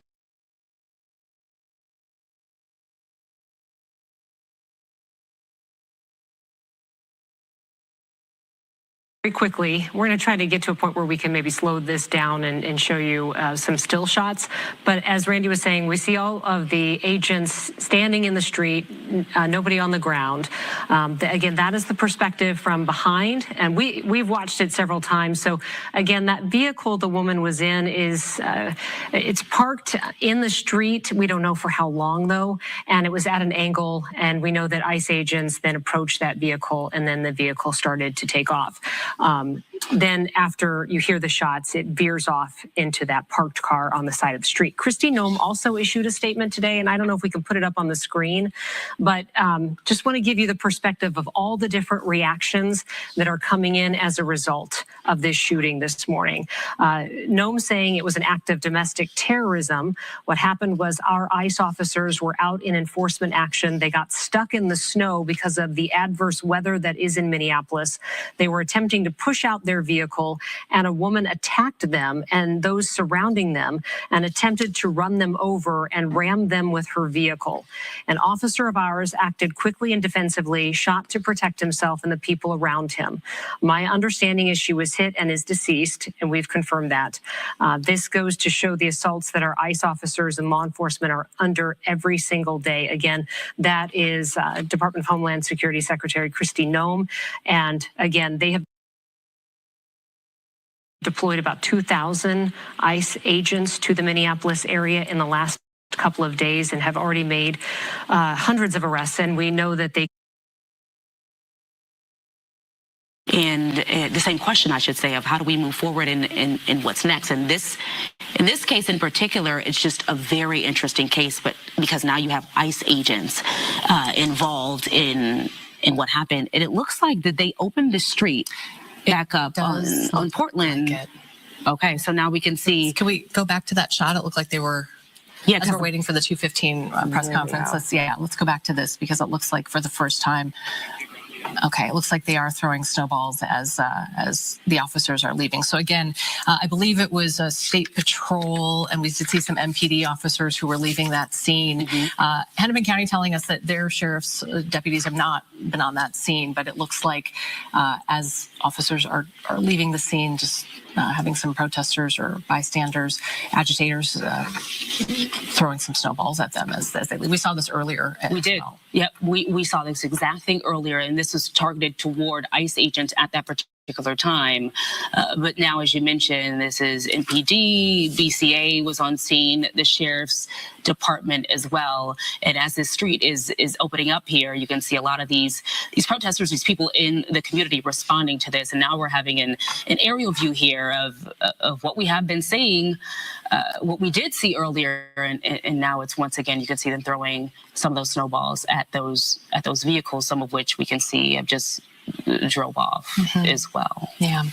Let's see, I'm just reading through some notes here in real time as we're just going to kind of let you watch some of, I don't know if we have audio, if we're not going to play audio or let audio go here, guys, but no audio. Okay. Yep. Just Okay. Let's just all watch this. Watch this together, though. I believe the door is closed now. There was an MPD vehicle with the backseat door open as they were driving, but we're watching this together, guys. And as our photographers are getting situated there, you might see some shaky video. Of course, they're in the middle of all of what's happening right now, but we're looking at the aftermath of what has happened there on 34th in Portland after a woman was killed by an ICE agent. She was inside of her vehicle.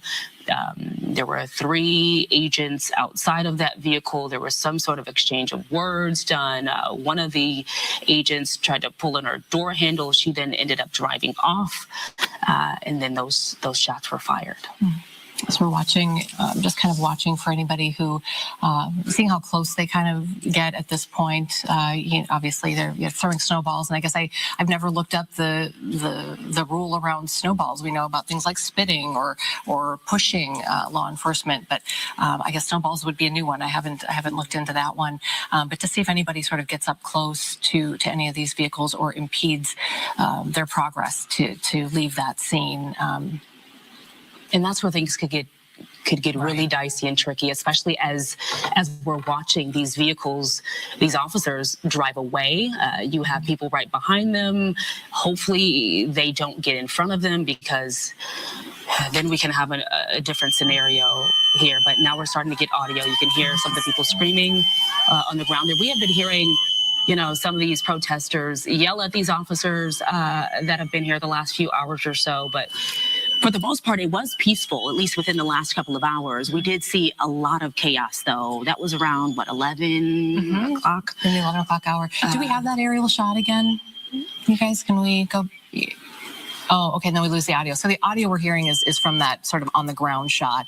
And then this is just that aerial. But I think if we could just stay on this for a moment, unless there's something happening on our ground shot, we'll just kind of stay on this for a moment and watch. And it looks like they're holding up a sign as well. I'm not able to see from flag or a sign of some sort. This perspective, yeah, but you can see that red sign there. Not sure what it says. You can hear the whistles. That's again from our ground shot. Another sign there in black and white.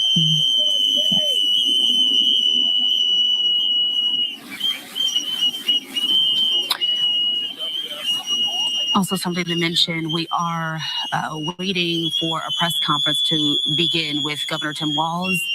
He was expected to hold his press conference at 2:15. It's 2:16 now, so of course we're just keeping an eye on it. But we have several things going on right now, so just wanted to walk you through, some of our process right now as we're watching this video and what's taking place going down Portland Avenue. So we're about 4 hours or so out from the initial call, the initial incident that happened this morning. We still don't know. We still don't have information about what ICE was doing there in that particular spot in that neighborhood this morning. Specifically, clearly the White House has sent thousands of agents here to Minneapolis to, they say, arrest those who have deportation orders.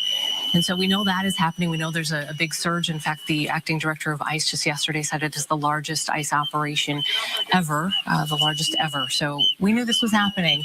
And then it was just after around 10 o'clock this morning when we heard that there may have been some sort of an ICE-related shooting. And then a short time later, confirmation that there was a woman who had died. And we saw the video of the woman in the vehicle. And 37 years old, a white woman that's pretty much all we know. We don't know much more about her. We know that a spouse arrived at the hospital shortly after she was taken there. So that is all we know at this point. But the governor, again, speaking at 2:15, so any minute, and we may learn a little bit more. Yeah, the governor will be the third person that we have heard from today. We did hear from Mayor Jacob Fry as well as Minneapolis Police Chief Brian O'Hara. Now, it was interesting because Mayor Fry had kind of two sort of messages. He had a message to ICE and then he had a message to the community. And I find this interesting because as we're watching the community kind of respond to this, his message earlier, he told the community to respond to the best version of ourselves. He said that this is something that, in his words, this administration wants to see. They want to see this sort of chaos. We heard the governor say they're doing it for the cameras. So Mayor Fry said, meet hate with love. Those were his words from earlier today, maybe about an hour and a half or so ago. And he mentioned showing unity. Now, we have been watching this video along with you as we're seeing this aerial view right now at 34th and Portland of people walking down this street, holding up signs. We also had some audio from the ground there as well as people just kind of using their voices to voice their concerns at this point after we know a 37-year-old woman was killed by an agent this morning. Yeah, most of this playing out live, didn't obviously have the initial incident with the driver being shot, but afterward, just sort of watching everything play out for the last several hours and the escalation that happened in about the 11 o'clock hour. Some of the city leaders who did show up, and we saw video, or actually saw live shots of them talking with law enforcement on that scene very early on, and law enforcement crediting them with really helping to keep that environment as calm as possible. I think that may have gone a long way in this not escalating even further, and some of those city council members stepping forward and saying, they wanted ICE to leave, and the way to do that was just to kind of keep the peace and not escalate things and have more people get hurt or worse. So we've seen a lot. We've seen the story take many, many turns here today, and then of course there's a lot we don't know. There's so much we don't know. Even seeing the video, there are things we can't see in that video. We see the vehicle can be used as a deadly weapon. We don't know the details of the officer who fired the shots. We don't know how close that officer was to the vehicle. The gun, was it drawn already? There are a lot of things that we don't know. So that'll all be investigated by the BCA, and I'm sure there'll be more video as well.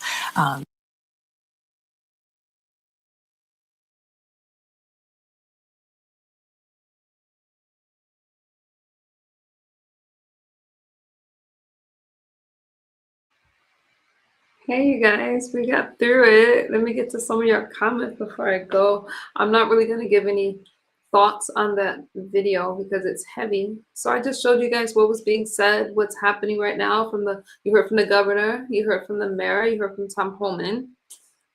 I'm praying for our country, okay? She was using her car as a weapon. I'll get to your comments. I'm going to wait for the investigation on this one. That's why I just let you guys hear for yourself.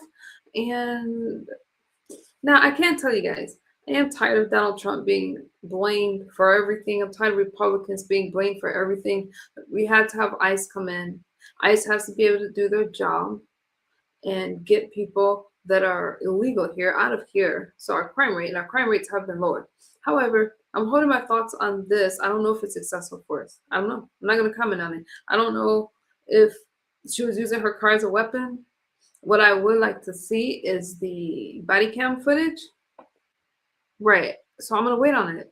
Now, Tim Walz, I think he needs to deal with his fraud investigation because he can't get over the daycare scandal and all the other scandals that has happened in Minnesota. That's what he needs to do. But I'm going to wait on this one. Hoopty West, we don't know yet. You guys are saying she was using part of free use as commentary. I'm giving commentary. You saw it. I let you guys see it for yourself. I chose clips that was pretty. I gave it to you guys. So you didn't have to search. I gave it to you. Okay. Thank you for double tapping the screen and liking the video because this kind of commentary is hard to push out.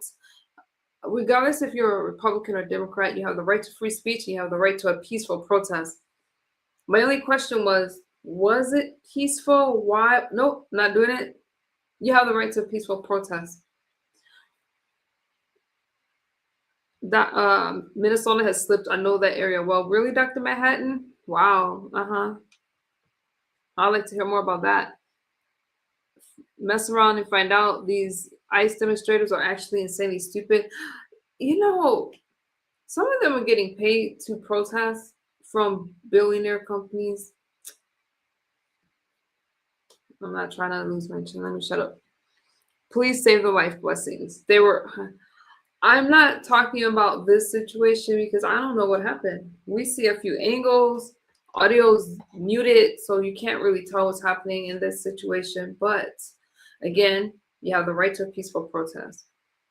And I have to say that. I don't like when people protest against Donald Trump, but I went to one of the protests. I sat with the Democrats and with their dinosaur suits and Statue of Liberty outfits. I spoke with them.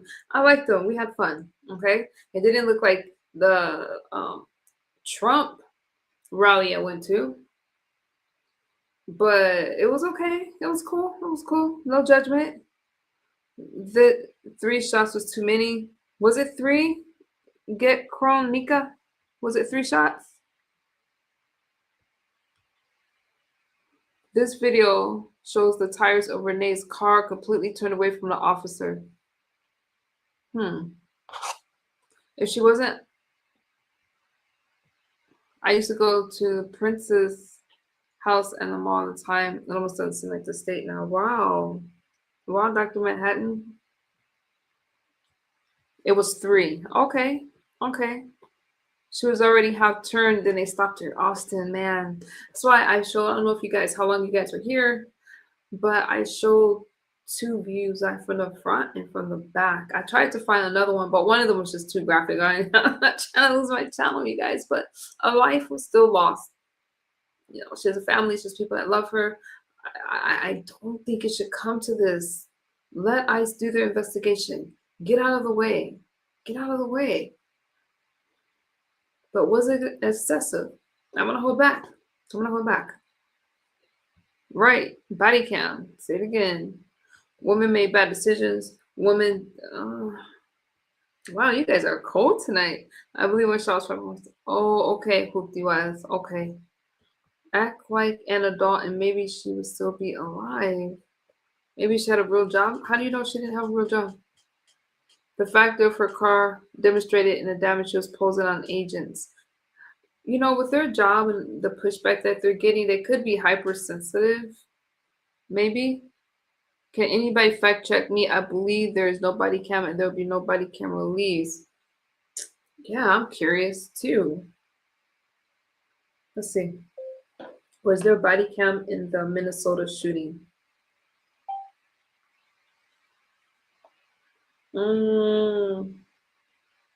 Does ICE have to have body cam? They're just talking about the videos as far as I know, Hootie was. So you said she probably panicked. I don't know, Moon Knight. This is sad though. Pop, y'all respect the host. Thank you, Dr. Manhattan. I love him so much. Thank you. You guys, I'm just giving commentary. It can't be, yes, they're required. How are you gonna be? This is what's happening in the news. I didn't make the news. Thank you for the cash apps and the donations. I appreciate you guys supporting the stream. One of you said, can I read it? You don't agree with my views. 2 of you, you don't agree with my views, but you support the commentary. I appreciate that. We may disagree politically, you know who you are, but I commend you. Thank you so much. I don't try to persuade you guys to think like me. I just like to have a conversation and tell you guys why I think the way that I do. And we are more alike than we are unalike, my friends. You won't get paid if you tell the truth anymore. Nope. These streams are extremely difficult. Extremely. But somebody has to tell the truth about the Republican Party and the political right. Okay? We are not demons. We are God-fearing, a lot of us, and we love our country. Okay? Democrats aren't the only one that love their country. We love our country. We will fight and die for our country. and we believe in traditional values. That doesn't sound like evil people to me. You think how you feel. I believe that I read somewhere they were either turned off or not wanting. Okay, I will look for that, Hoopty West. I will look for that. You have a criminal in the office. What are you talking about? A lot of criminals commit crimes. Everybody that's convicted are not necessarily guilty. We've seen that in other cases. As a Black woman, I can definitely speak about some things that were quite unjust. So if it can happen to Blacks, it can happen to whites. I'm not going to go by anybody's conviction. God knows what happens. Donald Trump, a lot of people brought up Epstein. I wasn't talking about Epstein. I was talking about Minnesota. Are y'all okay? Nobody was talking about the Epstein files. But when we're talking about anything that happens in the country, the first thing people say is, what about Epstein? What about Epstein? If you were so worried about Epstein, you should have pushed the Biden administration to put them out because he had access to the files. Okay, he had access to the files, and he had the Democrats were in control of Congress. There was no reason why the Epstein files could not have came out then. So let's stay focused. We're not talking about Donald Trump being a criminal. We're talking about this lady that lost her life in Minnesota. See what happens when you get off track? Okay. Get Nika, I hope we still friends, but you're off subject. What's the evidence Renee tried to run over the officer? Behavior bender, I did not give any commentary on that. I just played the video. Don't matter, release the files. The files have been released. Read them. Read them. Okay? That TDS boy will get some of you off subject and off into a I am more concerned right now about what's happening in our country, what people losing their lives, things like that. Let me be in my moment. Let me be in my moment. Thank you, Bob. It's unfortunate she lost her life. Regardless, she's still a person. I work in a medical field. What? And what's with all the emojis? Were you just bored and you put a lot of emojis in the chat? Let me just read it. Bye. Are you getting paid? You Black? He campaigned on the GE release. That girl, I can't get past all the emojis to really take that seriously. This is a world with MAGA in charge. I'm not MAGA, I can't speak on MAGA. Trump, come through, Hoopty. Trump is I'm conservative. I lean towards the political right, but that does not. I don't identify as MAGA. I don't think that matters. I want everybody to feel welcome in the chat, whether you're Democrat or Republican. I don't care. I don't care. Trump is just a man in God's hands like the rest of us. He will be judged even more harshly than you and I because he's in a position of leadership. Agreed. They're attacking peaceful protesters. Was it peaceful if you're blocking traffic? You are? I'm not going to argue with that. Lots of wiggles. You guys are going to see me how you're going to see me. Also, there's no conclusive evidence in the Epstein files that directly links him to any crime. So there's a Hoopty West. What is also there is nobody talks about Clinton being photographed with one of the girls on the island. They just revert back to Donald Trump. So that's that selective outrage. That's the, oh, you know, it's okay if the Democrats do it, but not okay if the Republicans do it, right? But there's no proof. The women said that Donald Trump did not harm them. And I am not quick to label somebody until I see actual proof. And he is not, no, I'm not going. That's all to interfere what Donald Trump is doing for our country. We have what's happening in Majero. If you guys are following the Reiner case, you know, the guy that unalived his parents, there was an update in that case. I'm not getting into it tonight, but there's a lot of things that's going on. There's a lot of things that's going on. Clinton's not the president, but he was the president at that time. That's that selective outrage I'm talking about. That girl, aren't you the one that threw those emojis in my chat? So I really, I don't know. I really don't know what to think about your comment because he was the president. And if that was Donald Trump, you would have been all over it, whether he was a sitting president or not. So If it's not right for one, it's not right for another. What are you talking about? Files being blacked out seems to be a bit suspicious. Lots of wiggles. I'm not saying that we know everything about it. I don't think we'll ever know everything about what happened on Epstein Island. And I'm not going to sit here blindly and say it's not a problem. There's obvious victims out there, and anybody that's committed a crime should definitely should be held accountable, which makes me think about Marjorie Taylor Greene. Marjorie Taylor Greene turning on Donald Trump over these Epstein files. That's the problem with some people that claim to be Republican, that claim to stand next to the president, but she sure jumped ship pretty quickly. Another one I'll be watching. I wonder if she's really going to opt out of the House, or is she going to try to run for Senate like Jasmine Crockett? Update on, I just saw something that I was looking at. Update on Reiner. All right. Yeah, Dr. Manhattan. It wasn't that much, but it was still an update. So maybe I'll get around to doing an upload of that, you guys. What else is on your mind? She drove towards a cop on the street. Lots of wiggles. What if it's the victims being blacked out? Good point, Dr. Manhattan. All right, you guys, I got to get up with them. What's with all your emojis? That girl, you need a hobby. What's wrong with you? Trump campaign on a file release. Nobody else did. Trump campaign. Oh, okay, that girl fee. I guess you just like emojis. That's fine. You guys don't want accountability. I want accountability. Absolutely. I want accountability and transparency. I believe that Donald Trump has been very transparent about stuff, but more, I have to say that crime rate has gone down. We have Trump accounts now for the kids coming this year.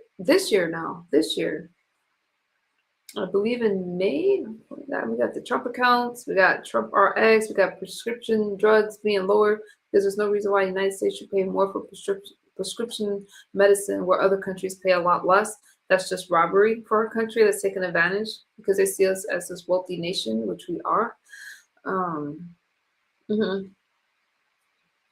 I want America to be safe, and I want it to be so we can take care of our families and not worry about feeding our families and not worry about a crime being committed by someone that's not documented here, or anyone actually. All right, you guys, I'm high. I hope that my moderator zapped you. I haven't called you guys out of your name one time. Thank God for Trump.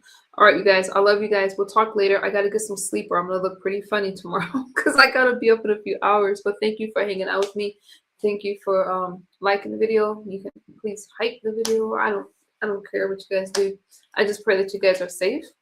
And thank you for hanging out. Best USA president in my 71 years. My goodness gracious. Lionel, I hope you saw the video. I played it for you because you asked. Make it make sense. I just don't like coconuts. You're black.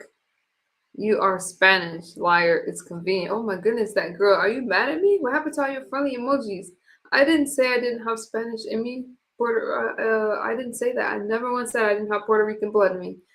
But that would be an ethnicity. My race is black, that girl. Why are you bringing race into this? Something's wrong with you.